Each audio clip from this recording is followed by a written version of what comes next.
ட்ரம்பை மதிக்காத உலக நாடுகள், சத்தமின்றி ஓரங்கட்டப்படும் அமெரிக்கா, அடுத்தடுத்து கையெழுத்தாகும் ஒப்பந்தங்களால் கலக்கம்.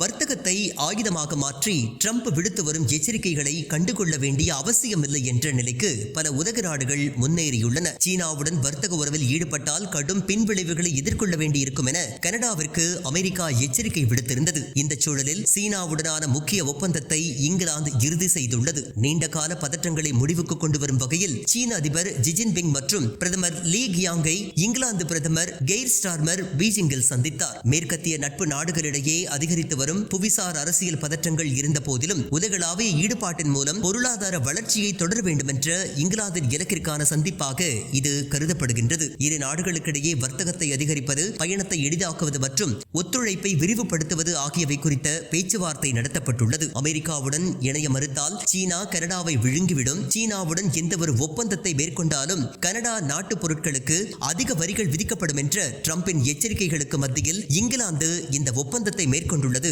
குறிப்பிடத்தக்கது. அமெரிக்கா மற்றும் சீனா இடையேயான உறவுகளில் பாதுகாப்பு கவலைகள் தொடர்ந்து உருவாகி வரும் நிலையில் வர்த்தகம் மற்றும் சுற்றுலா மூலம் பொருளாதார வளர்ச்சியை மீட்டெடுப்பதற்கான நடைமுறை ரீதியான உந்துதலை இங்கிலாந்தின் அணுகுமுறை பிரதிபலிக்கின்றது. பொருளாதார வளர்ச்சிக்கான சுயாதீன பாதைகளை உலக நாடுகள் அமைத்து வருவதால் இங்கிலாந்தை பின்பற்றி கனடாவும் சீனாவுடன் வர்த்தகத்தை விரிவுபடுத்தலாம் என்று கூறப்படுகின்றது. இந்த சம்பவங்கள் இனியும் அமெரிக்காவிற்கு ஆதரவாகவும் அவர்களது மிரட்டல்களுக்கு அடிபணிந்து நடக்க வேண்டிய அவசியமில்லை என்ற மனநிலையையும் பல நாடுகளுக்கும் கடத்தக்கூடும் என்று எதிர்பார்க்கப்படுகின்றது. கடந்த காலங்களில் அமெரிக்கா எடுக்கும் முடிவே மேற்கத்திய நாடுகளின் முடிவாகவும் இருந்தது. ஆனால் வர்த்தகத்தை ஆயுதமாக மாற்றி மிரட்டல் விடுத்து வரும் ட்ரம்பின் நடவடிக்கையால் பல நட்பு நாடுகளுமே அமெரிக்காவிடமிருந்து விலகி இருக்க தீவிரம் காட்டி வருகின்றன.